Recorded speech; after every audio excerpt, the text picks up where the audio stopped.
మత్తయి సువార్త 6వ అధ్యాయము మొదటి నుండి చదువుదాం. ఆయన తన 12 మంది శిష్యులను అపవిత్ర ఆత్మలను వెళ్ళగొట్టుటకును, ప్రతి విధమైన రోగమును, ప్రతి విధమైన వ్యాధిని స్వస్థపరచుటకును వారికి అధికారం ఇచ్చెను. ఆ 12 మంది అపోస్తలుల పేరు లేవగా, మొదట పేతురు అనబడిన సీమోను, అతని సహోదరుడగు అంద్రేయ, జబదాయి కుమారుడగు యాకోబు, అతని సహోదరుడగు యోహాను, ఫిలిప్పు, బర్తలోమాయి, తోమా, సుంకరి అయిన మత్తాయి, ఆల్ఫాయి కుమారుడగు యాకోబు, బుద్దాయి అను మారుపేరు గల లెబ్బాయి, కానానీయుడైన సీమోను, ఆయనను అప్పగించిన ఇస్కరియోతు యోధ. యోసేపు అన్నదమ్ములు ఎంతమంది అమ్మా? యోసేపు అన్నదమ్ములు ఎంతమంది అమ్మా? ఎంతమంది? మర్చిపోయారు. 12 మంది. యేసు ప్రభు శిష్యులు ఎంతమంది అమ్మా? లెక్క సరిపోయిందా? యేసు ప్రభు శిష్యులు ఎంతమంది? యోసేపు అన్నదమ్ములు ఎంతమంది? 12 మంది. ఇప్పుడు మనం ఆలోచన చేస్తే ఇక్కడ వారి పేర్లు రాయబడినాయి కదా. కొంచెం ముందుకు వెళ్తాను. నేను 2 రోజులు నేను చెన్నై వెళ్ళాను. నిన్న మొన్న నేను చెన్నైలో ఉన్నాను. రాత్రి ప్రయాణం చేసి పొద్దుటే 7ంటికి ట్రైన్ దిగి ఒక అరగంట కూడా పడుకోకుండా మళ్ళా రెడీ అయ్యి అక్కడ ఆరాధన చూసుకుని మళ్ళీ నేను ఇక్కడ రావడం జరిగింది. వచ్చినప్పటి నుంచి నాకు తగిన నిద్ర వస్తుంది. కళ్ళు అస్సలు మూతలు పడిపోతాయి. అయినా చాలా బలవంతంగా ఏం చేస్తున్నానంటే నేను నిద్ర ఆపుకుని మీకు వాక్యాన్ని చెప్తాను. అసలు మేము చెన్నై వెళ్ళింది ఏంటంటే, ఎందుకంటే సరదాగా సెలవులు కదా, ఫ్రెండ్స్తో ఒక 2 రోజులు అలా తిరిగి వద్దామన్నట్టుగా వెళ్ళాం. అంతే. నిన్న పగలు ఏం చేస్తామంటే, చెన్నైలో యేసు ప్రభు శిష్యులలో ఒకడైన తోమా చెన్నై వచ్చి అక్కడ సువార్త ప్రకటించినట్లుగా కొన్ని ఆధారాలు ఉన్నాయి. ఎప్పుడంటే 64వ సంవత్సరంలో. ఇది ఎంత అంటే 2025వ సంవత్సరం కదా. అంటే 2000 సంవత్సరాలకు ముందు, అంటే 64, 65వ సంవత్సరం ఆ టైంలో తోమా అనే వ్యక్తి లేక యేసు ప్రభు శిష్యులలో ఒకడైన తోమా గారు ఎక్కడికి వచ్చారంటే చెన్నై పట్టణంలో సువార్త ప్రకటిస్తూ ఉండేవారు. దేవునికి స్తోత్రం. ఇప్పుడు మీ అందరికీ అర్థమవడానికి ఇంకో విషయాన్ని చెప్తాను.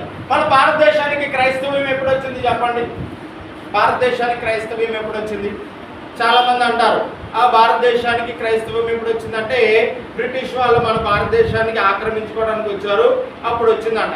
భారతదేశాన్ని బ్రిటిష్ వాళ్ళు ఎప్పుడు ఎంతకాలం వారు మన భారతదేశంలో ఉన్నారంటే సుమారు 80 సంవత్సరాల వరకే ఉన్నారు. 1850 నుండి 1947కి మనకి ఏమొచ్చిందంటే స్వాతంత్రం అనేది వచ్చింది. అయితే మనం ఆలోచన చేస్తే అసలు భారతదేశానికి మొట్టమొదట సువార్త ఎవరి ద్వారా వచ్చిందంటే తోమా గారి ద్వారా. దేవునికి స్తోత్రం. హల్లెలూయా. ఎప్పుడు వచ్చిందంటే 64వ సంవత్సరం అమ్మ. ఇప్పుడు 64వ సంవత్సరం. అంటే కాలాలను 2గా విభజిస్తారు. క్రీస్తు శకము, క్రీస్తు పూర్వం. బిఫోర్ క్రైస్ట్, తర్వాత ఆఫ్టర్ క్రైస్ట్. అంటే క్రీస్తు శకము, క్రీస్తు పూర్వం. మనం ఎక్కడ ఉన్నామంటే క్రీస్తు శకములో ఉన్నాం. క్రీస్తు పూర్వము కూడా కాలాలు ఉన్నాయి. అయితే ఈ క్రీస్తు శకము 64వ సంవత్సరంలో తోమా గారు మన భారతదేశం రావడం జరిగింది. ఆయన రావడం ఎక్కడికి వెళ్ళారంటే ఆయన డైరెక్ట్ కేరళ వచ్చారు. అమ్మ ఎక్కడికి వచ్చారు? కేరళ వచ్చారు. బాగానే ఉంది. కేరళ వచ్చి కేరళలో అందరికీ వాక్యాన్ని ప్రకటిస్తూ అనేక మందిని ఆయన రక్షించాడు. దేవునికి స్తోత్రం. అందుకే మీరు ఇప్పుడు కూడా ఆలోచన చేయండి, కేరళ రాష్ట్రంలో ఎక్కువ మంది ఎవరు ఉంటారంటే క్రైస్తవులు ఎక్కువ ఉంటారు. వారికి స్టార్టింగ్ నుంచి ఒక పునాది ఎవరంటే కేరళ వచ్చిన ఆయన అలా ప్రకటించుకుంటూ వాక్యాన్ని ప్రకటించుకుంటూ ఎక్కడికి వచ్చాడంటే ఆయన చెన్నై పట్టణానికి వచ్చాడు. అమ్మ ఏ పట్టణము? చెన్నై. చెన్నై వస్తే అక్కడ కొంతకాలము ఆయన సువార్త ప్రకటించిన తర్వాత ఆయన ఒకసారి ప్రార్థన చేసుకుంటున్నట్ట కొంతమంది బందుపోట్లు వచ్చి ఆయనను వెనకాల నుండి పొడిచి ఆయన చంపేశారు.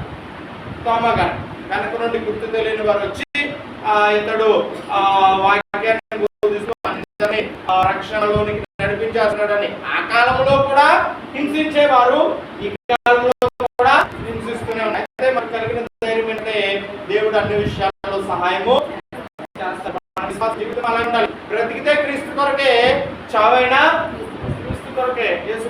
అనుకున్నామంటే ఏదో నామకార్థ భక్తి చేయడం వల్ల ఏం లేదంటే ప్రయోజనము లేదు. నిన్న చెన్నైలో ఉన్నామన్నాం కదా, మేము ఆ ప్రాంతాన్ని దర్శించలేదు. తోమా గారిని ఎక్కడైతే చంపేశారో ఆ ప్రాంతాన్ని చూడటానికి వెళ్ళాం. కొండ ప్రాంతం అది. కొండ ప్రాంతం అయితే ఆయన ఒక సిలువ దగ్గర మోకరించి ప్రార్థన చేస్తే వెనకాల నుండి బలి ఉంటుంది కదా, వారిది, దాంతో పొడిచి చంపిన ఆ ప్రాంతం అంతా కూడా అక్కడ ఏం చేస్తారంటే కొంచెం డెవలప్ చేసి అక్కడ కొన్ని ఫోటోలు పెట్టారు. ఫోటోలు పెడితే నేను అవి చూసి చాలా ఆశ్చర్యపోయా. యేసు ప్రభు 12 మంది శిష్యులు ఉన్నారు కదా అమ్మ, ఎంతమంది శిష్యులు? 12 మంది శిష్యుల ఫోటోలు అక్కడ ఉన్నాయి. ఫోటోలు అక్కడ ఉంటే చాలా జాగ్రత్తగా ఆలోచన చేస్తే అక్కడ ఉన్న ఫోటోలు ఏంటంటే ఆ 12 మంది శిష్యులను ఎలా చంపారో పెయింటింగ్ రూపంలో ఒకటి ఉన్నాయి. అమ్మా ఏంటి ఎలా చంపారు? నేను అక్కడ ఉన్న బ్యాటర్ అది చదివినప్పుడు నాకు చాలా ఏంటి వాళ్ళు ఇంత కష్టపడ్డారా, మరి ప్రాణాలు అర్పించడానికి ఇంత ప్రయాసపడ్డారా అని అనిపించింది. అక్కడ ఈ 12 మంది శిష్యులలోనే ఒకళ్ళ పేరు నేను చూపిస్తాను చూడండి. అక్కడ బర్తలోమయ్య అనగా అమ్మా ఏం పేరు అది? బర్తలోమయ్య.